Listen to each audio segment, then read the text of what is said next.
उत्तम में उत्तम है ब्रह्म ज्ञान। तो ब्रह्म परमात्मा के विषय का ज्ञान पाकर अज्ञान मिटा दे अपना, फिर कोई डर नहीं पतन का। तो पानी 80 डिग्री पर गर्म हो गया, 70 पर 80 पर, और फिर छोड़ दिया तो फिर डाउन हो जाएगा। अगर 20-25-30% और कर लिया तो वो पूरा हो गया काम उसका। तो ये बात जो जानते हैं वो जानते हैं, बाकी के लोग खप जाते हैं अपने मन के इरादे पूरे करते करते। और मन के इरादे पूरे हुए तो सब लोग मन के इरादे पूरे करके संसार में भटक रहे, कौन सुखी है? हे राम जी, संसार समुद्र के तरने को ज्ञानवानों का संग करना और जो विकृत निर्वैर पुरुष हैं उनकी भली प्रकार से टहल करना, इससे अविद्या का अर्धभाग नष्ट होगा। तो आत्मविद्या कैसे मिले, उसका उपाय बताते हैं राम के गुरु जी। संसार समुद्र के तरने को ज्ञानवानों का संग करना और जो विकृत निर्वैर पुरुष हैं उनकी भली प्रकार से टहल करना। जो निर्वैर पुरुष हैं, जिनको आत्मज्ञान मिल गया, पा लिया, ऐसे पुरुषों का संग करना और ऐसे ब्रह्मज्ञानी महापुरुष की भली प्रकार से टहल करना चाहिए, उनके आज्ञा में रहना चाहिए, उनकी प्रसन्नता का ख्याल रखकर निर्णय करना चाहिए। तो आत्मविषयणी बुद्धि बनेगी। दिखावटी व्यवहार एक बात है और वास्तविक में ठोस व्यवहार दूसरी बात है। ठाठ माठ से शादी किया तो क्या ठाठ माठ से शादी वाले जोड़े सब सुखी हो गए क्या? और जितने हमने देखे कि जितने बड़ी बड़ी होटलों में ठाठ माठ से करते हैं, उतनी उनके लगभग जीवन में खिन्नता ज्यादा देखी जाती। ठाठ माठ से खुशी का कोई संबंध नहीं, ठाठ माठ से शांति का कोई संबंध नहीं, समझ से शांति का संबंध है, सच्चाई से शांति का संबंध है, सद्भाव से शांति का संबंध है, दिखावे से शांति का संबंध नहीं। दिखावे से तो अहंकार का संबंध है और अहंकार का विनाश के साथ संबंध है, अशांति के साथ संबंध है। तो आत्मविषयणी बुद्धि होती तो आत्म शांति से विचार करता, लेकिन जगत विषयणी बुद्धि होती तो फिर दे धमाधम। दुख भगवान ने नहीं बनाया, प्रकृति ने नहीं बनाया, जगत विषयणी बुद्धि के कारण दुख बना। जगत में उलझ रहे, न खाने का खाते तो बीमार पड़ेंगे, न सोचने का सोचते, न करने का करते तो अशांत होंगे। ऐसे ही अनात्म विषयणी बुद्धि पड़ी है तो आत्म विषयणी बात लगती नहीं, संतों की बात दिल में लगती नहीं। मोह माया की बातें ज्यादा घुसी है तो फिर संतों की बात लगती नहीं। नहीं तो राम जैसे राम गुरुओं की आज्ञा के अनुसार राजकाज करते थे। अब सीता जी को राम जी के साथ अर्धांगिनी के रूप में जाना था तो वशिष्ठ जी बोलते नहीं, सीता जी गहने पहन के जाए। बकने वाले लोग बक रहे थे, ये महाराज क्या करते, जैसा पति ऐसा पत्नी को जाना चाहिए। हस्तक्षेप किया वशिष्ठ ने कि सीता तो सजी धजी राम महारानी होके जाएगी। महाराज बलकल है, राक्षस है, लुटेरे हैं जंगल में, और सीता गहने पहन के जाए और राम तपस्वी का रूप लेके जाए कि हाँ ऐसे ही होगा। वो निंदा करने वालों ने तो खूब किया वशिष्ठ की निंदा, लेकिन वशिष्ठ ने हस्तक्षेप किया, सीता जी गहने पहन के ही गई। और बाद में पता चला कि वही गहने सीता जी फेंकती गई और वही अंगूठी की निशानी राम जी ने हनुमान को दी और सीता जी को परिचय दिया कि हमारा दूत है। और वशिष्ठ जी ने हस्तक्षेप किया कि वनवास सीता को नहीं मिला, राम को मिला है, राम वनवासी होके जाए, सीता वनवासी होके नहीं जाएगी। लोग बोलने लगे इनका क्या जाता है पति पत्नी में, मंगनी तो जनक राजा ने कराई, कन्या जनक की है और बेटा दशरथ का है, और वनवास कई के थ्रू है, तो वशिष्ठ जी क्यों डिस्टर्ब करते? अरे मूर्खो, वशिष्ठ की कृपा है इसलिए बीच में डिस्टर्ब करते, डिस्टर्ब नहीं करते, डिस्टर्ब से बचाते। हे राम जी, जैसे वानर चपलता करता है वैसे ही आत्म तत्व से विमुख अहंकार रूपी वानर वासना से चपलता करता है।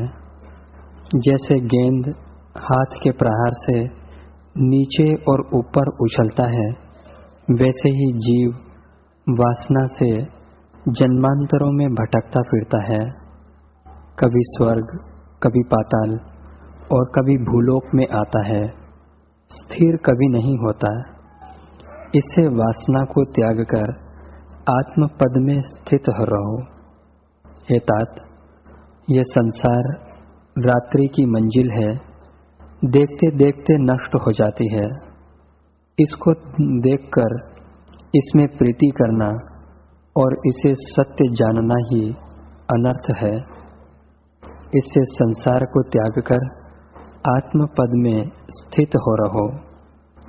चित्त की वृत्ति जो संसरण करती है, इसी का नाम संसार है। बड़ा आश्चर्य है कि मिथ्या वासना से जीव भटकते फिरते हैं, दुख भोगते हैं और बारंबार जन्म लेते और मरते हैं। बड़ा आश्चर्य है कि विषय रूप वासना के वश हुए जीव अविद्यमान जगत को भ्रम से सत्य जानते हैं। हे साधु, जो इस वासना रूपी संसार से तर गए हैं, वे वास्तव में धन्य हैं। वे प्रत्यक्ष चंद्रमा की तरह शांत हैं। जैसे चंद्रमा अमृत रूप, शीतल और प्रकाशमान है और सबको प्रसन्न करता है, वैसे ही ज्ञानी पुरुष भी। इससे तू धन्य है जो तुझे आत्मपद पाने की इच्छा हुई है। यह संसार तृष्णा से जलता है। जिनकी चेष्टा तृष्णा संयुक्त है, उनको तू बिलाव जान। जैसे बिलाव तृष्णा से चूहे को पकड़ता है, वैसे ही वे भी तृष्णा से युक्त चेष्टाएं करते हैं। मनुष्य शरीर में यही विशेषता है कि वह किसी भी प्रकार से आत्मपद को प्राप्त कर ले।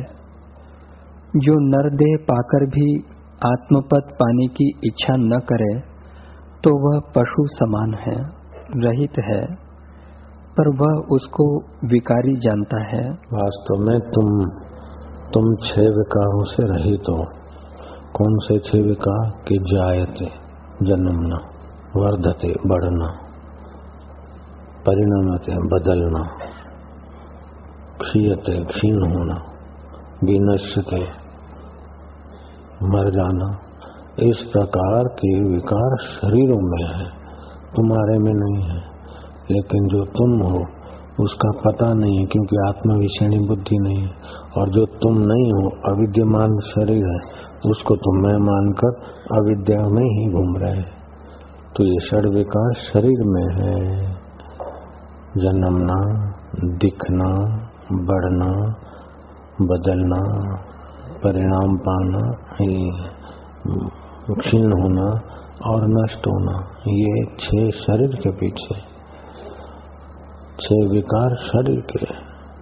5 उर्मियां, भूख, प्यास, ताप, सर्दी, गर्मी, क्षोभ, ये सब मन के विकार है, प्राणों के और मन के विकार है।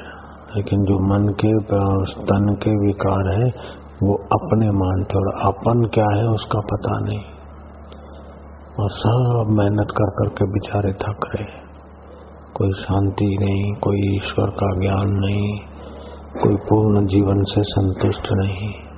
तो आत्म संतोषिणी मति बढ़ानी चाहिए। आत्मा परमात्मा की सिद्धि विधि से भी होती है, निषेध से भी होती है।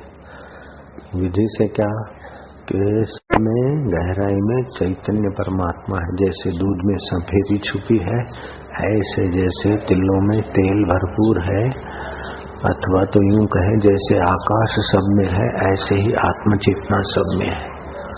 इतना सूक्ष्म है वो आत्मा परमात्मा। छोटे से बैक्टीरिया में भी आत्म चेतना है। ये हो गया विधि। निषेध हो गया कि हाथ में नहीं हूँ, हाथ मेरे है, ये पैर में नहीं हूँ, तो ये डेस्क में नहीं हूँ, तो इससे मैं अलग हूँ। तो ये अलग अलग अलग मैं, तो मैं हाथ से अलग, शरीर से अलग, मन से अलग, मन में विचार बदलते उसको देखने वाला हूँ, बुद्धि से भी अलग। तो ये सब नहीं नहीं नहीं करके बाकी जो रहता है वो चैतन्य स्वभाव आत्मा है। तो ये हो गया निषेध। जैसे मैं सच बोलूंगा तो सच बोला, तो ये हो गया विधि। विधि। तो सच बोलेगा, सफल हो गया तो अहंकार आ सकता कि मैं तो सच्चा हूं, लेकिन मैं झूठ नहीं बोलूंगा, ये हो गया निषेधात्मक। अब झूठ नहीं बोलूंगा तो सत्य आएगा, लेकिन मैं झूठ नहीं बोलूंगा इसका अहंकार नहीं आता। मैं सच्चा हूं इसका तो अहंकार आता है, लेकिन मैं झूठ नहीं बोलता हूं इसका कोई अहंकार जोर नहीं मारेगा। तो ये विधि वाक्य हो, और दूसरा होता है निषेध वाक्य। तो विधि से भी आत्मा को जानने का, परमात्मा को जानने का उपाय है कि सब कुछ भगवान का है, सब कुछ भगवानमय है। सिया राम मई सब जग जानी, करूं प्रणाम जोड़ जुगी पानी। तो ये हो गया विधिवत वाक्य। उमा कहूं मैं अनुभव अपना, सत्य हरि भजन जगत सब स्वप्ना। तो भगवान का भजन सत्य है और जगत स्वप्न है, जगत का आकर्षण निषेध कर दिया। ये हो गया निषेध वाक्य। 4 वेद है, 4 वेद की 4 उपनिषद है। साम वेद की छांदोग्य उपनिषद में आता है तत्त्वमसि। जिस परमात्मा को, सत्य को, चैतन्य को तू खोजता है वो तू ही है, लेकिन अपने को देह मानकर भूला पड़ा है। तत्व माना वो चैतन्य ईश्वर ब्रह्म जो सबका हृदय अकाल पुरुष। कबीर ने उसको साहब करके कहा, साहिब तेरी साहिबी घट घट रही समाए, जैसे मेहंदी बीच में लाली रही छुपाए। तो ये विधि वाक्य हो गया। और निषेध वाक्य कि यह तन विष की बेलरी, गुरु अमृत की खान, कबीर जी बोलते। सिर दीजिए सतगुरु मिले तो भी सस्ता जान। तो शरीर तो निषेध कर दिया, विष की बेल है, बढ़िया से बढ़िया खाओ फिर भी मलमूत्र बन जाता है। वमन करो तो गंदा हो जाए, एसिडिटी बन जाता है, नहीं हजम हुआ तो जहर बन जाता है, हजम हो गया तो मलमूत्र, और क्या होता है। तो शरीर पॉइजन बनाने की या तो मलमूत्र बनाने की फैक्ट्री है। यह तन विष की बेलरी है। तो इस शरीर को मैं मानने का निषेध हो गया, शरीर में आसक्त होना निषेध हो गया। यह तन विष की बेलरी, गुरु अमृत की खान। जिन्होंने आत्मा परमात्मा का अनुभव किया है, ऐसे गुरु अमृत की खान है। सिर दीजिए सतगुरु मिले तो भी सस्ता जा।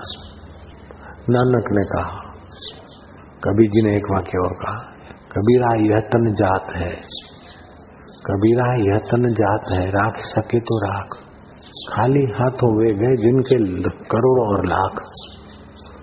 ये तन तो जाता है, लेकिन संपत्ति भी जो आती है वो भी तो छोड़ के जाना है। कबीरा यह तन जात है, राख सके तो राख, खाली हाथों वे गए जिनके करोड़ और लाख। हाड बड़ा हरि भजन कर, द्रव्य बड़ा कछु दे, अकल बड़ी उपकार कर ले अपना दूसरों का, जीवन का फल ये। कबीरा यह तन जात है, ये तो कहा कबीर है। पानी केरा बुलबुला, ये शरीर क्या है, पानी केरा बुलबुला, माता पिता का पानी के एक बूंद तो है। पानी केरा बुलबुला ये मानव की जात, देखत ही छुप जात है जो तारा प्रभात। अभी तो हंस रहे थे, खेल रहे थे, ये कर रहे थे, और फोन आया कि साहब तो चले गए। अभी तो छाती ठोक के गए थे कि मैं बैठा हूँ, कोई काम काज हो तो मुझे फोन करना। और 2 दिन के बाद फोन किया तो बोले वो तो सेठ तो चले गए। आज तो उनके कलश लेके हरिद्वार जा रहे हैं। अरे भाई 2 दिन पहले 3 दिन पहले तो आए थे। बोले हाँ तो आए, हार्ट अटैक, अभी उनका कलश हरिद्वार लेके जाने का है। कबीरा यह तन विष की बेलरी, तो ये निषेध वाक्य है। गुरु अमृत की खान, ये विधि वाक्य हो गए। तत्त्वमसि, ये विधि वाक्य हो गए, लेकिन देह नहीं है, निषेध वाक्य हो। तो भगवान को, आत्मा को, परमात्मा को विधि वाक्यों से भी पाया जाता है, निषेध वाक्यों से भी पाया जाता है। शुभ कर्म करने में तत्पर रहने से भी पाया जाता है, और अशुभ कर्म छोड़ देने से भी पाया जाता है। जब अशुभ छोड़ देगा तो शुभ करेगा। जो कुछ नहीं करता आलसी हो जाएगा, आलस्य से निद्रा आएगी बिन जरूरी। जिसको जल्दी मारना हो उसको दिन को भी सोने की आदत डाल दो, जल्दी मरेगा, जल्दी बीमार होगा। हाँ, रात को नहीं सोए, बूढ़े हैं, अलग बात है, लेकिन जिनको काम धंधा नहीं और भजन करना है तो वो दिन को सोए तो फिर आलस्य बढ़ जाएगा, आलस्य से निद्रा बढ़ जाएगी, निद्रा से फिर प्रमाद बढ़ जाएगा और प्रमाद से स्मृति क्षीण हो जाएगी, याद नहीं रहेगा। तो आजकल जरा जरा बात भी लिखते हैं फिर भी भूल जाते लोग, स्मृति क्षीण हो गई। तो आलस्य, आलस्य का भाई है, बहन है निद्रा, निद्रा का भाई है प्रमाद, और प्रमाद का परिवार विस्मृति, तमोगुण, रजोगुण, जीवन में से उबान आए, आत्महत्या तक की नौबत आ जाती। वे लोग थक हार जाते हैं संसार से। तो चिंतन ऐसा संसार का करते हैं, चिंतन ईश्वर का करे, विधि वाक्य से करे तो भी ईश्वर का चिंतन करे, निषेध वाक्य से करे तो ईश्वर का चिंतन करे, काम करे तो ईश्वर की प्रीति के लिए करे, ध्यान करे तो ईश्वर की प्रीति के लिए करे, जप करे तो ईश्वर की प्रीति के लिए करे। तो जो अशांत होकर मारकर प्रेत होने को जा रहा है वही भगवान को पाकर मुक्त हो सकता है। इसीलिए सत्संग की बड़ी भारी महिमा है। सत्संग कल्प वृक्ष है, जिस कामना से सत्संग सुना जाता है देर सबेर वो मनोरथ पूरा होता है अगर ध्यान से संयम से सत्संग सुने तो।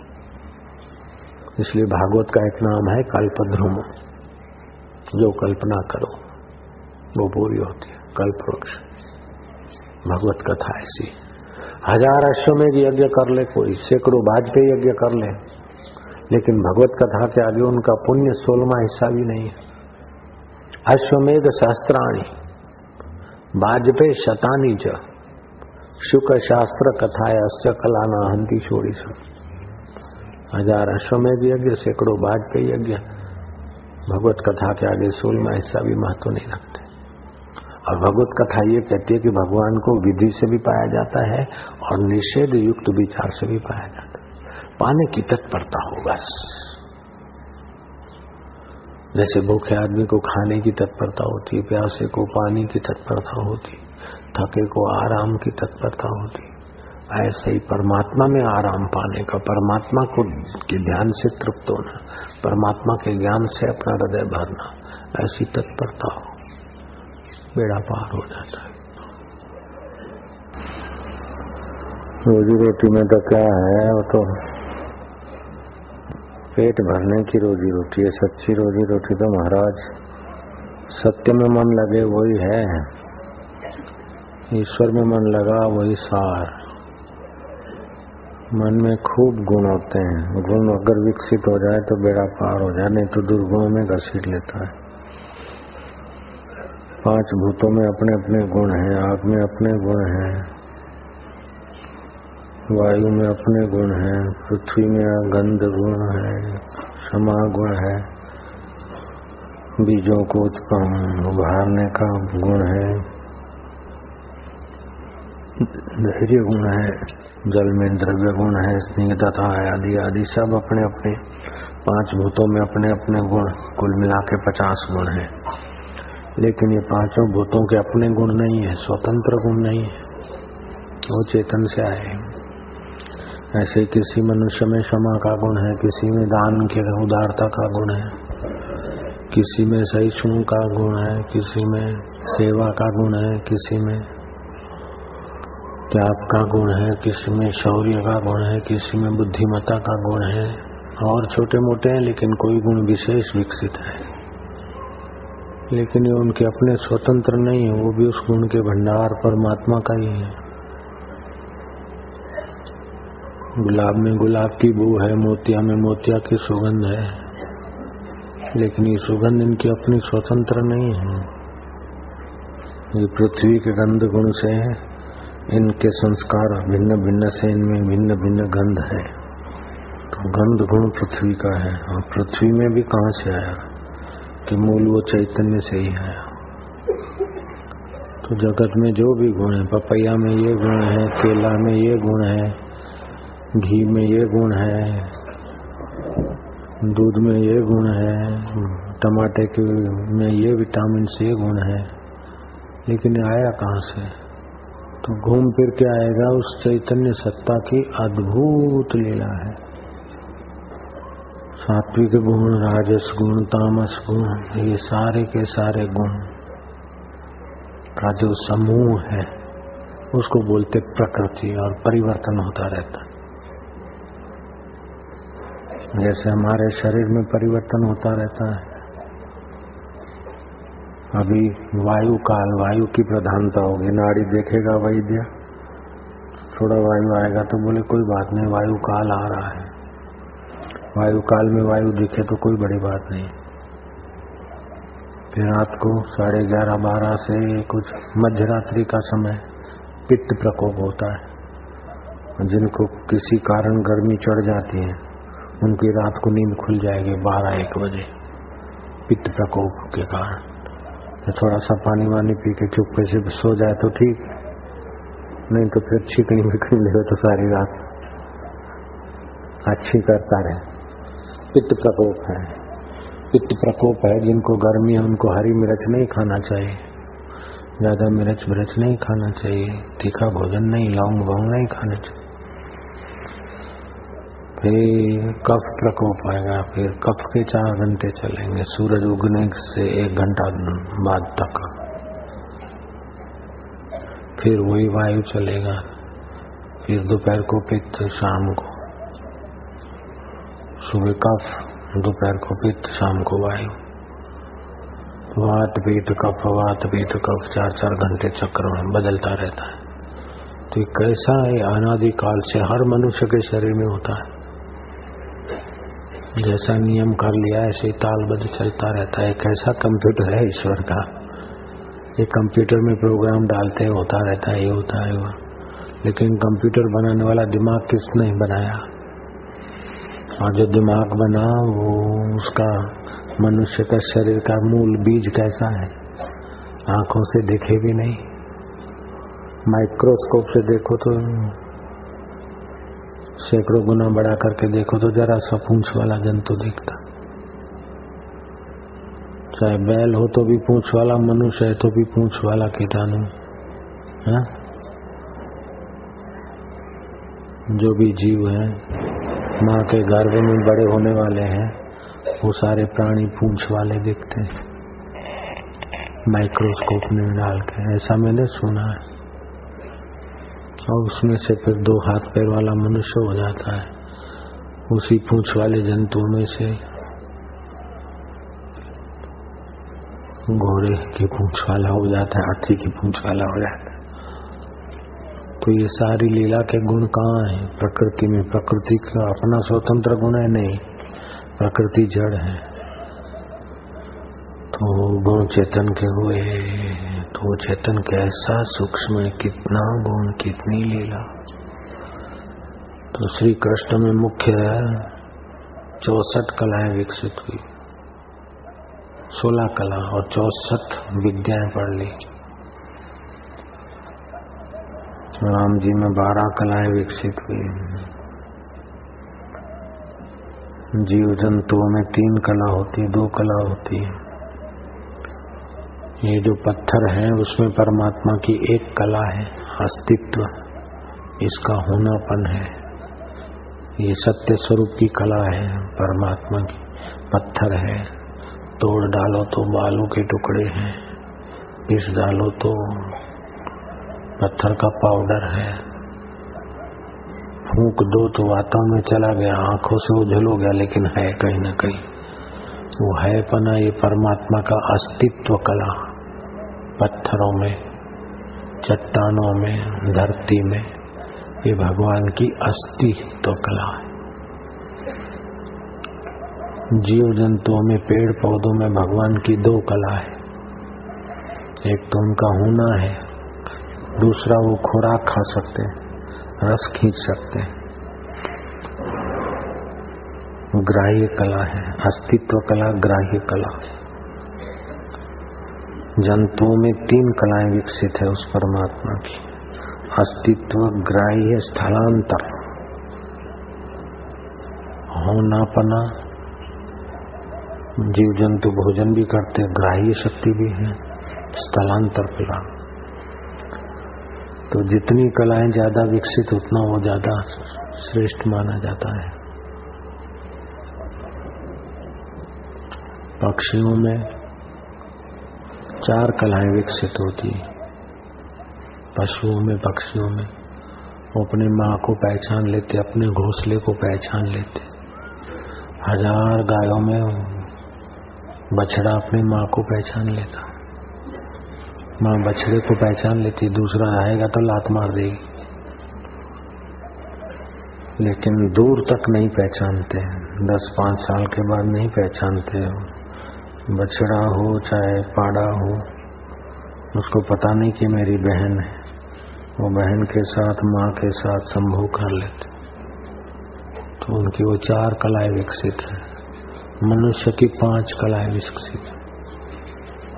वो आजीवन पहचान रखता है, ये मेरी माँ है, ये मेरी बहन है, ये मेरी जात है, ये फलाना है।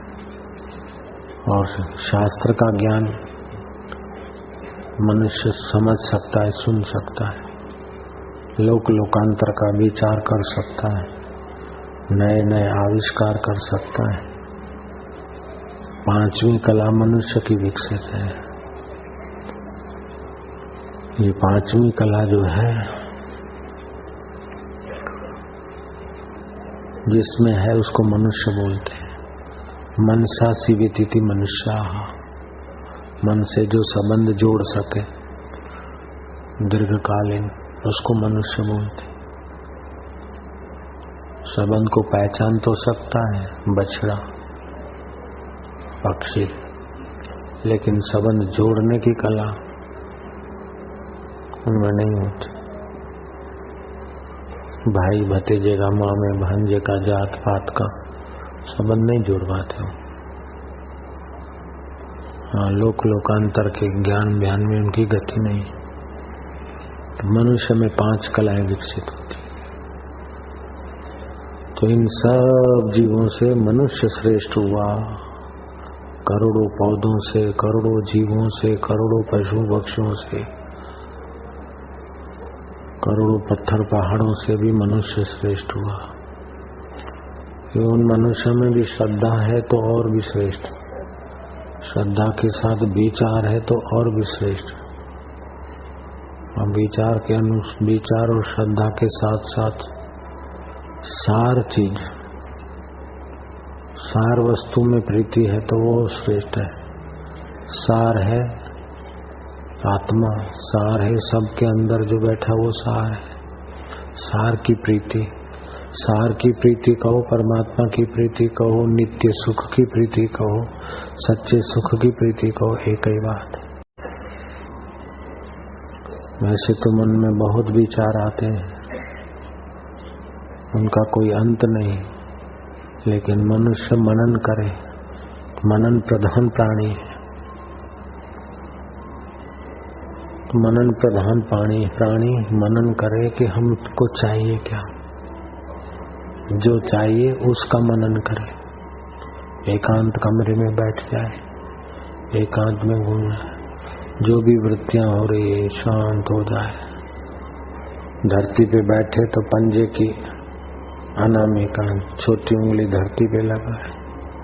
हे वसुंधरा, जैसे तू यहाँ इस कमरे में, हे धरती जैसे तू यहाँ स्थिर है, वैसे तो धरती में घूमती, लेकिन अपनी लौकिक ढंग से तो धरती स्थिर है।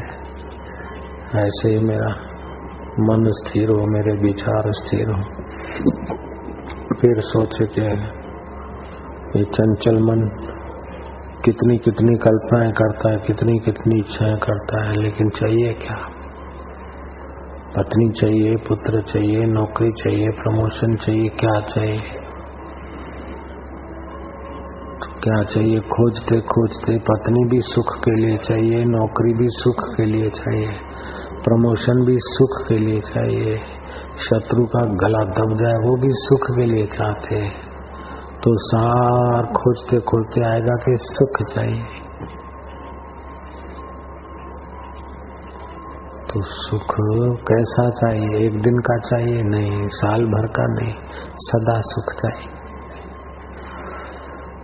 किसी से मांगे तब हो कि स्वतंत्र हो। बोले स्वतंत्र हो तो स्वतंत्र सुख और सदा सुख जिसको चाहिए वो कौन है? जिसको सुख चाहिए वास्तव में उसका मूल स्वरूप ही सुख होना चाहिए। जैसे अग्नि की लौ ऊपर जाती है क्योंकि सूर्य उसका उद्गम स्थान है, पानी सागर के तरफ जाता है, ऐसे सब सुख के तरफ जाते हैं। तो सुख स्वरूप तेरा उद्गम स्थान है। तो ये चाहिए वो चाहिए तू छोड़, तेरा सुख स्वरूप उद्गम स्थान है। तेरा सुख स्वरूप उद्गम स्थान है। तो जहाँ से जो तू चाहता है वहीं से तू उत्पन्न होता है। इस प्रकार का मनन करे तो वो मनुष्यों में तो उत्तम है, श्रद्धालु और विचारवानों से भी उत्तम है, क्योंकि उसने आत्म विचार का रास्ता जान लिया। इतने करोड़ों से वो श्रेष्ठ है। और उसमें भी वो उत्तम है जिनको संत मिल गए, और संत भी आत्मज्ञानी संत मिल गए।